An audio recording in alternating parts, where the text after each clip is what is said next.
Hello दोस्तों, आज हम क्लास 12 के बायोलॉजी चैप्टर 12 का पूरा चैप्टर पढ़ने वाले हैं और ये बहुत ही परफेक्ट नोट्स है। अगर आप चाहें तो इसका स्क्रीनशॉट लिख लीजिए और इसे कॉपी में नोट कर लीजिए ताकि जब आपसे 5 मार्क्स का क्वेश्चन पूछा जाए एग्ज़ाम में तो आप आसानी से इसका जवाब दे दें।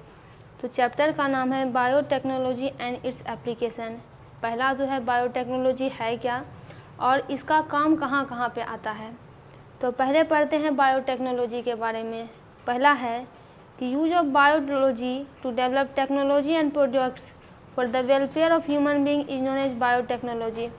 बायोलॉजी का यूज करके हम कुछ ऐसे प्रोडक्ट्स बनाते हैं, कुछ ऐसी टेक्नोलॉजी को डेवलप करते हैं, उसका विकास करते हैं जिससे कि ह्यूमन बीइंग का भला हो सके। वेलफेयर यानी भला होना, उसे ही बायोटेक्नोलॉजी कहते हैं कुल मिलाकर। It has various application in different field. और इसका एप्लीकेशन, अगर इसके यूज की बात करें, इसका बहुत सारा यूज है, जैसे कि थेराप्यूटिक्स में, डायग्नोस्टिक्स यानी इलाज करने में, फूड को प्रोसेस करने में। भोजन रखा हुआ है तो कुछ समय के बाद ख़राब हो जाएगा, तो क्यों ना हम उसे पैक कर दें, उसे प्रोसेस कर दें ताकि वह भोजन लंबे समय तक चले। वेस्ट को मैनेजमेंट करने में, क्योंकि कूड़ा कचरा भी दिनों दिन बढ़ता जा रहा है क्योंकि पॉपुलेशन बढ़ती जा रही है। एनर्जी को प्रोड्यूस करने के लिए और जीएम क्रॉप बनाने के लिए, जेनेटिकली मॉडिफाइड क्रॉप बनाने के लिए, यानी ऐसे क्रॉप बनाए जिसमें हमें ज़्यादा से ज़्यादा न्यूट्रिशन मिले। यही है, इसी सब को करने के लिए बायोटेक्नोलॉजी का यूज़ किया जाता है, बायोलॉजी का यूज़ किया जाता है। अब यहाँ पे एक चार्ट से इस बात को समझाया गया है, आप ध्यान से बस इसे सुनिए। पहला है कि GM planting and meds, hybrid micro propagation, bio fertilisation, नहीं यहाँ से है बायोटेक एप्लीकेशन, यानी बायोटेक यानी बायोटेक्नोलॉजी का एप्लीकेशन। 4 फील्ड दिए गए हैं। पहला है एग्रीकल्चर में, खेती में इसका यूज क्या होता है। हेल्थ केयर में, स्वास्थ्य को मेंटेन रखने में। फिर है उद्योग में और इन्वायरमेंट में। पहले जाते हैं एग्रीकल्चर में, तो एग्रीकल्चर में इसका यूज होता है जीएम क्रॉप को बनाने के लिए। बायो फर्टिलाइज़र में, बायो पेस्टिसाइड में, एनिमल इम्प्रूवमेंट में। इस सब को हम लोग आगे डिटेल में पढ़ेंगे। हेल्थ केयर में क्या होता है, तो आरडीएनए प्रोडक्ट बनाने में, वैक्सीन बनाने में, इलाज करने में, मोनोक्लोनल एंटीबॉडी स्टेल सेल में और टिश्यू स्पेसिफिक डिलीवरी मेथड में, सबका डिटेल पढ़ना है।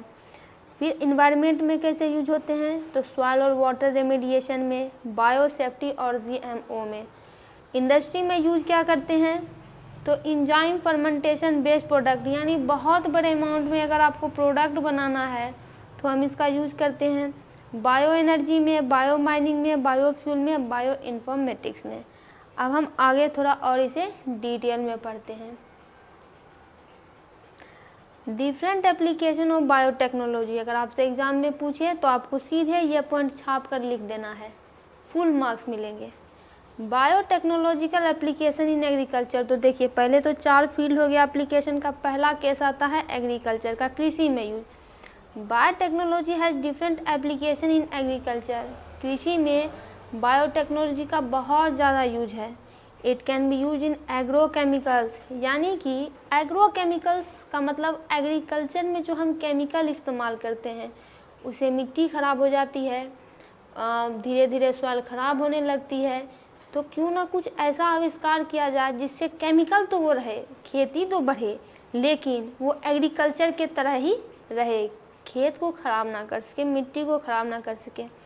ऑर्गेनिक खेती में और genetically engineer crop based agriculture में, 3 जगह एग्रीकल्चर में हम इसका यूज करते हैं। अब आगे बढ़ते हैं। फिर एग्रीकल्चर में इसका यूज होता है to produce genetically modified organism, it can be use.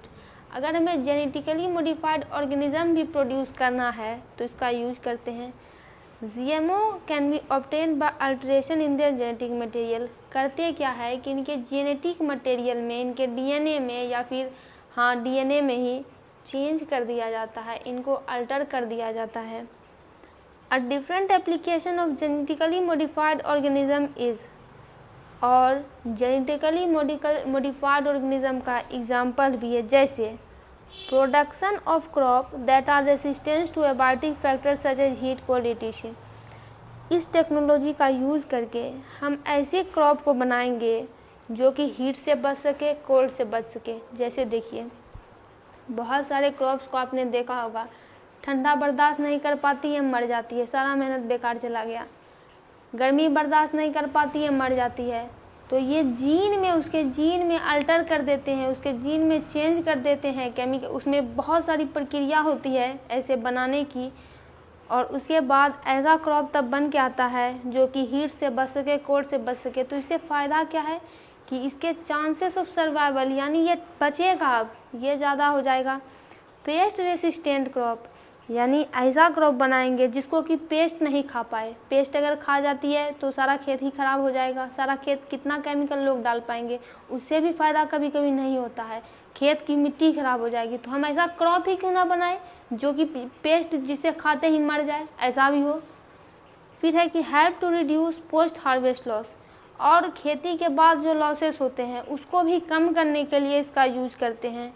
Minerals जो है वो प्लांट एकदम कुशलतापूर्वक यूज कर ले, और तब जाके हमें ऐसा भोजन मिले जिसकी कि न्यूट्रिशनल वैल्यू, जैसे जिसमें प्रोटीन ये सारे बहुत हाई क्वालिटी में मौजूद हो, ऐसा भोजन हम खाएं। फिर नेक्स्ट इस पर पॉइंट आता है formation of paste resistant plant. अगर बायोटेक्नोलॉजी का सचमुच में कहीं ज़बरदस्त उपयोग हो रहा है तो वो है पेस्ट रेसिस्टेंट प्लांट का यूज बनाने में, यानी ऐसा प्लांट बनाएंगे जो कि पेस्ट से, कीड़े से रेसिस्टेंट हो, उससे बच जाए। यानी जब कीड़ा इसे खाए, बहुत सारे कंडीशन है, लोग दिमाग लगा ही रहे हैं लगातार।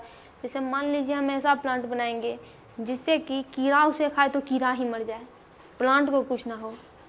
फिर है बैक्टीरियस थ्रेंजिसिस, जिसे हम बीटीबी के, बैक्टीरियस थ्रेंजिसिस एक बैक्टीरियम है जो कि एक बीटी टॉक्सिन प्रोड्यूस करता है, और इसकी एक्टिविटी इंसेक्टिसाइडल है, यानी ये एक प्रकार का इंसेक्ट है, बैक्टीरियम है, बीटी टॉक्सिन प्रोड्यूस करता है।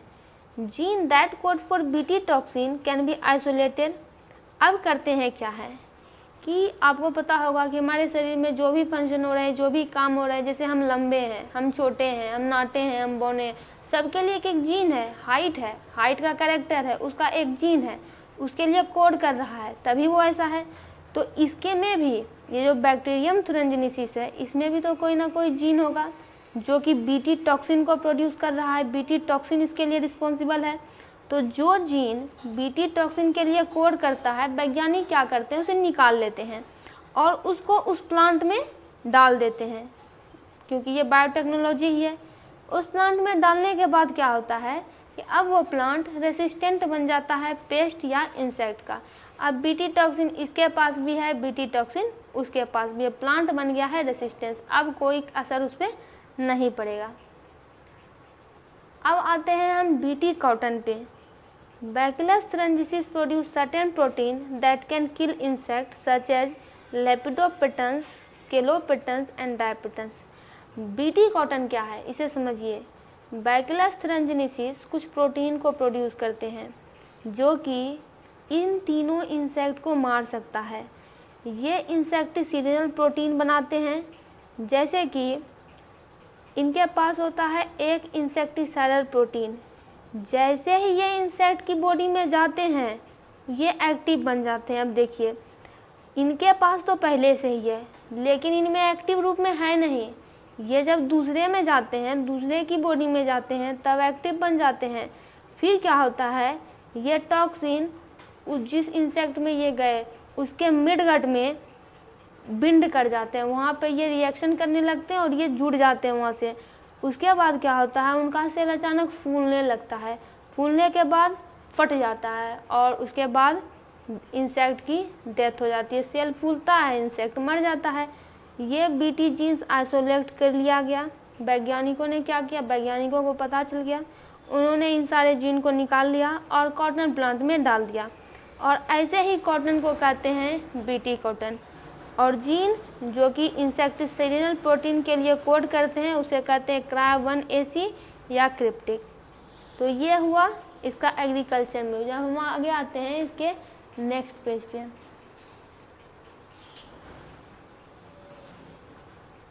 नेक्स्ट है यहाँ पे देखिए बीटी कॉटन। यहाँ पे कॉटन का फ्लावर आपको दिख रहा है। तो बीटी कॉटन एक जेनेटिकली मॉडिफाइड कॉटन क्रॉप है जिसमें वो वाला जीन डाल दिया गया, अब ये पेस्ट से बच जाते हैं। It expresses an insecticidal protein which is derive from a soil bacterium.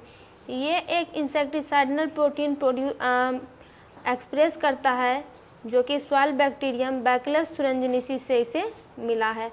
आपको समझ में आ गया होगा क्या हुआ कि उसका जीन लेके इसमें डाल दिया गया। अब जैसे ही इंसेक्ट इसको खाने के लिए आएगी, इसके मिडगट में वो बंध जाएगी टॉक्सिन और वो मर जाएगी। अब हम पढ़ते हैं पेस्ट रेसिस्टेंट प्लांट के बारे में। Various pest affect the plant which cause loss as well as decrease in the yield of the plant. बहुत सारे पेस्ट प्लांट को अफेक्ट कर देते हैं जिसके कारण ये ऐसा हो सकता है कि ये प्लांट मर जाए, या फिर जितना इनको होना था, जिनकी उनकी उत्पादकता होनी थी, ये हो ना पाएगा। अब इनकी उत्पादकता में घटोतरी हो जाएगी। अब पैसा तो पूरा लग ही गया, मेहनत पूरा लग ही गया, तो क्यों ना थोड़ा दिमाग भी लगा लिया जाए। एक नेमाटोड होता है मेलोडीगाइन इग्नोक्सिया। ये क्या करते हैं, ये नेमाटोड हैं, समझिए ये कीड़े मकोड़े, आप इसे ऐसे समझ लीजिए याद रखने के लिए। तंबाकू प्लांट के रूट को ये अफेक्ट कर देते हैं और प्लांट में पूरी तरह से जितना प्लांट होना चाहिए था उतना प्लांट हो भी नहीं पाता है। अब इसे बचाने के लिए आरएनए इंटरफेरेंस टेक्नोलॉजी का यूज किया गया। इसमें क्या करते हैं कि mRNA को साइलेंस कर देते हैं। This method involve the silencing specific mRNA, यानी कि mRNA के प्रभाव को आने से रोक दिया जाता है। Due to complementary dsRNA molecule, इसकी प्रोसेस थोड़ी बड़ी होती है, लेकिन आपको इतना ही समझना है कि mRNA के प्रभाव को नहीं आने दिया जाता है, रोक लिया जाता है, जिससे कि आगे mRNA का ट्रांसलेशन हो ही नहीं पाता है। और इस प्रकार से ये कुछ प्रक्रिया चलती है और उसके बाद तंबाकू प्लांट जो है उसकी यील्ड बेहतर हो जाती है, उसे कम नुकसान पहुंचता है। जैसे देखिए बिफोर पेस्टिसाइड एप्लीकेशन, जब हमने पेस्टिसाइड एप्लीकेशन नहीं डाला था तो कैसा था, कितने सारे यहाँ पे कीड़े थे। प्लांट को ये कभी रहने देंगे, कभी फलने फूलने देंगे, कभी नहीं देंगे। फिर देखिए जब हमने पेस्टिसाइड एप्लीकेशन कर दिया तो मात्र 3 बचे। लेटर जनरेशन की बात करें तो यहाँ पे देखिए पेस्टिसाइड ऐसे थे और फिर ये ऐसे हो गए। Development of pesticide resistant plant, यानी प्लांट का डेवलपमेंट कैसे कैसे हो रहा है। नेक्स्ट है biotechnology application in medicine.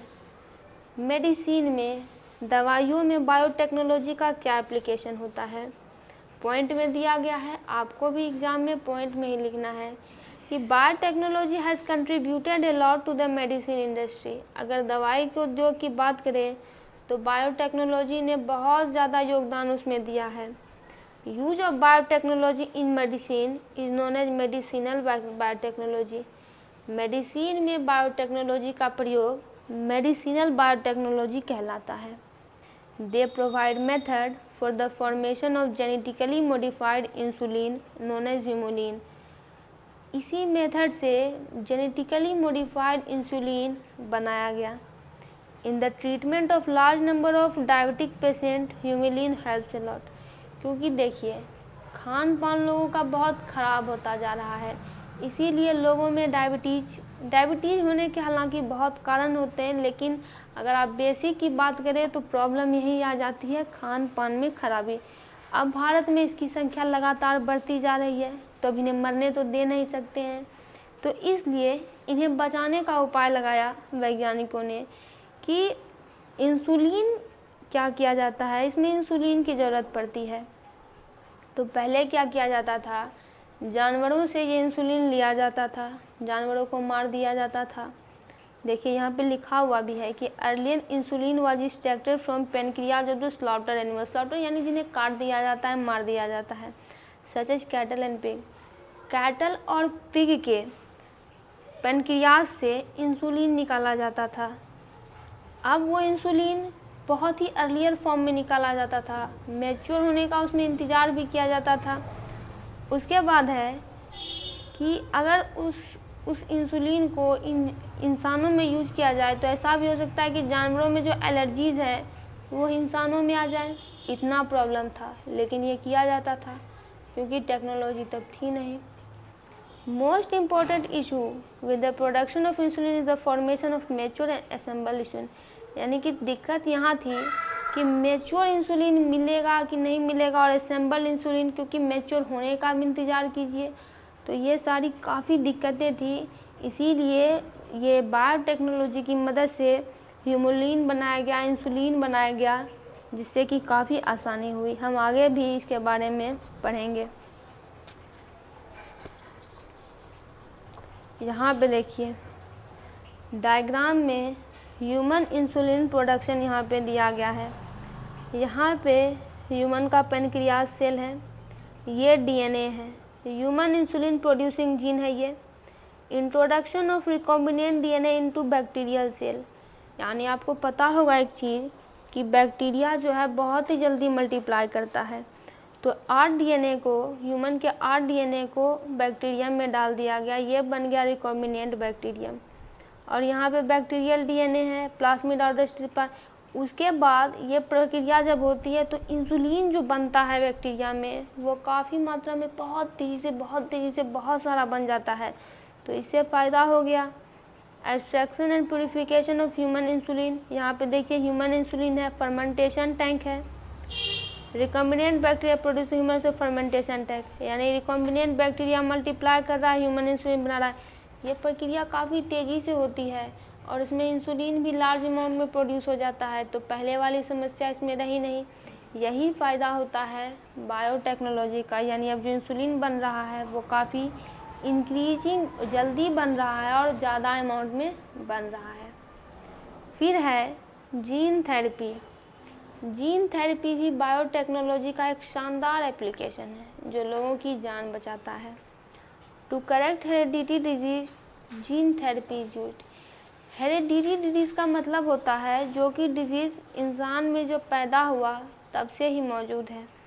Correction of gene defect is known as gene therapy. बहुत सारे ऐसे इंसान होते हैं जिनके जीन में ही डिफेक्ट आ जाता है, अब उनको सुधारना ज़रूरी है, नहीं तो वो ज़िंदा कैसे रहेगा। तो इसी को जीन थेरेपी बोलते हैं। जीन थेरेपी प्रक्रिया है क्या, आपसे पूछा जा सकता है, आपको ये सारे पॉइंट लिख देना है। जीन थेरेपी में a normal gene is inserted into the individual or in embryo to replace the abnormal gene। उस इंसान में एक नॉर्मल जीन डाल दिया जाता है या फिर तब डाल दिया जाता है जब वो एम्ब्रियो स्टेज में ही रहे, ताकि एबनॉर्मल जीन रिप्लेस हो जाए, हट जाए। फर्स्ट जीन थेरेपी, ऐसा नहीं है कि ये प्रक्रिया हुई नहीं है, की जा चुकी है। फर्स्ट जीन थेरेपी 1990 में एक 4 साल की बच्ची को दिया गया था फॉर द एडेनोसाइनेज डिमाइनेज डिफिशियंसी। ये डिफिशियंसी उसे हो गई थी, अब जीन को रिप्लेस करना था तो ये प्रक्रिया की गई थी। अगर पहले बात करें तो क्या पहले टेक्नोलॉजी नहीं थी इसे ठीक करने के लिए? थी टेक्नोलॉजी। ये पहले बोन मैरो ट्रांसप्लांटेशन के द्वारा की जाती थी या एंजाइम रिप्लेसमेंट थेरेपी के द्वारा की जाती थी। But both stage are not completely curative. लेकिन अगर आप ये दोनों टेक्नोलॉजी भी करते तो ये पूरी तरह से क्यूरेटिव नहीं थी, ठीक नहीं थी। हालांकि इसकी भी बात करें तो ये भी पूरी तरह से तभी काम करता है ये टेक्नोलॉजी जब एम्ब्रियो स्टेज में इसे कर दिया जाए, तब ये परमानेंटली ठीक कर सकता है। फिर यहाँ पे डायग्राम दिया हुआ है कि देखिए यहाँ पे सेल जो है नॉन फंक्शनिंग जीन पे पहले था, अब उसमें फंक्शनिंग जीन डाल दिया, अब सेल जो है नॉर्मली फंक्शन करने लगा। तो ये था जीन थेरेपी की प्रक्रिया। अब हम आगे बढ़ते हैं अपने टॉपिक पे। तो टॉपिक है मॉलिक्यूलर डायग्नोसिस। ये सारे क्वेश्चन आपको 2 मार्क्स में, 5 मार्क्स में पूछे जाएंगे। अगर आप इतना लिखते हैं तो फुल मार्क्स निश्चित है। Molecular diagnosis, it helps in disease diagnosis by various techniques. इसमें डिजीज़ को ठीक किया जाता है बहुत सारे तरीक़ों से, जैसे एलाइजा, पीसीआर, सबका फुल फॉर्म याद कर लीजिएगा। पीसीआर पॉलीमराज चेन रिएक्शन, और इसका फुल फॉर्म आप देख लीजिएगा बुक से। और rDNA technology, recombinant DNA technology कहें या आरडीएनए टेक्नोलॉजी कहें, बातें की है। एलाइजा का फुल फॉर्म यहाँ दिया हुआ है कि enzyme linked immuno sorbent assay. Is based on antigen antibody reaction to detect different disease. यानी अगर एलाइसा टेस्ट किया जाता है तो उसके लिए एक प्रिंसिपल काम करता है एंटीजन एंटीबॉडी रिएक्शन, उसी के हिसाब से पता चलता है कि इसमें कौन सी डिजीज है। PCR technique to amplify specific DNA segment, specific यानी डीएनए के कुछ विशेष सेगमेंट को एम्पलीफाई करने के लिए इसका यूज करते हैं। ये बताता है कि एड्स पेशेंट में HIV नेट पर कि एड्स पेशेंट में HIV है कि नहीं, और ये काफ़ी जल्दी बता देता है, तो इससे काफ़ी फ़ायदा भी होता है ये सारे टेक्नोलॉजी से। नेक्स्ट हम बढ़ते हैं आगे, जो कि है ट्रांसजेनिक एनिमल्स। अब ट्रांसजेनिक एनिमल्स क्या होते हैं? तो एनिमल्स जिनके डीएनए को चेंज किया गया है, उसके डीएनए के साथ छेड़छाड़ की गई है, उसे मैनिपुलेट किया गया है, अल्टर किया गया है, वो होते हैं ट्रांसजेनिक एनिमल, जैसे कि rat, rabbit, pig, sheep, etc. These animals help to understand how genes are regulated. इन्हीं एनिमल से पता चलता है कि आखिर जीन काम कैसे कर रहे हैं, ये रेगुलेट कैसे हो रहे हैं, और एनिमल्स कैसे डेवलप करेगा। इन सारे की मदद से पता चलता है कि आखिर डिजीज इंसान के अंदर अगर डेवलप हो रहे हैं तो वो कैसे हो रहे हैं, इसके लिए जीन रिस्पॉन्सिबल कैसे हैं। इन्हीं सब पे स्टडी करके ये बात पता की जाती है। बहुत सारे केमिकल्स को बनाने में ये बहुत बड़ा योगदान दे सकते हैं इनका यूज। और आपको पता होगा कि अगर मार्केट में कोई भी ड्रग या वैक्सीन आती है तो उसे पहले इन्हीं सारे जानवरों पर, चूहों पर टेस्ट करके किया जाता है। तो ये सारे जानवरों का जो है एप्लीकेशन यहाँ पे ट्रांसजेनिक एनिमल्स का है। फिर हम आते हैं अपने लास्ट टॉपिक पे। यहाँ पे देखिए ट्रांसजेनिक एनिमल्स का फॉर्मेशन यहाँ पे दिखाया गया है, ये आपको पूरे डायग्राम से। यहाँ ट्रांसजेनिक लाइव स्टॉक ये तो बन गए हैं, transfer of recipient, transgenic in vitro, activation of one cell embryo, primary cell का आइसोलेशन किया गया, फिर ट्रांसजेनिक सेल का जनरेशन हुआ, उसका फ्यूज़न हुआ, और इस प्रकार से यहाँ पे आपको ट्रांसजेनिक लाइव स्टॉक देखने को मिल रहा है। तो इस प्रकार से ट्रांसजेनिक एनिमल का फॉर्मेशन हुआ।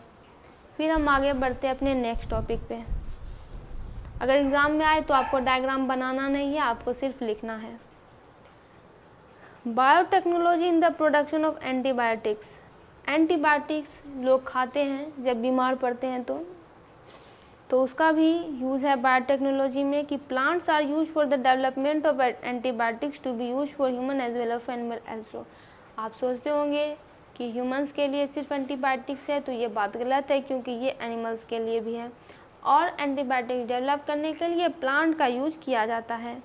फिर प्लांट का यूज होता है, बायोटेक्नोलॉजी का यूज होता है एंटीबायोटिक प्रोड्यूस करने में, वैक्सीन प्रोड्यूस करने में, आर्टिफिशियल हार्मोन को प्रोड्यूस करने में। अब इसके लिए इथिकल इशू क्या है, लास्ट टॉपिक है ये। अगर आप कभी बुक पलटाएंगे तो देखिएगा, बुक ज़रूर पलटाया कीजिए, उसमें ये लास्ट टॉपिक है। इथिकल इशू यानी नैतिक इशू। अब इस सब के साथ नैतिक भाव भी जुड़ा हुआ है, क्योंकि हम लोग मानव हैं।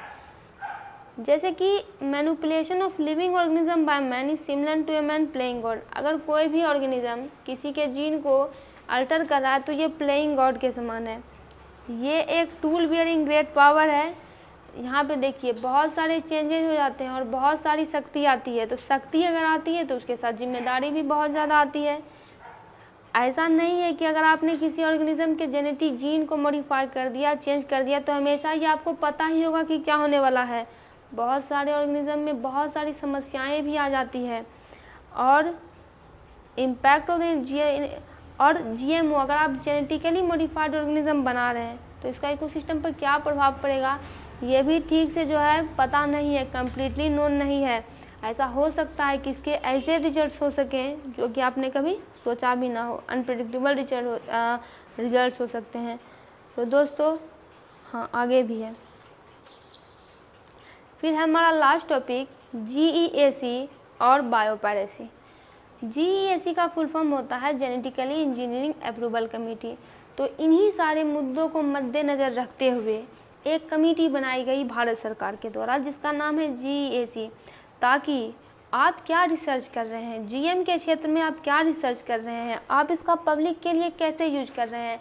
अगर आपको करना है तो आपको पहले हमसे परमिशन लेनी पड़ेगी, इस कमेटी से परमिशन लेनी पड़ेगी कि हम ये सारे काम कर रहे हैं, पब्लिक के भलाई के लिए कर रहे हैं, ये होगा, ये होने वाला है और हम इसे मार्केट में लागू करेंगे। तो मार्केट में लागू करने से पहले आपको पहले इस कमेटी से जांच लेनी पड़ेगी, परमिशन लेनी पड़ेगी। तो भारत सरकार ने एक ऐसी कमेटी बना दी है कि कहीं वो नैतिक रूप से गलत तो नहीं है।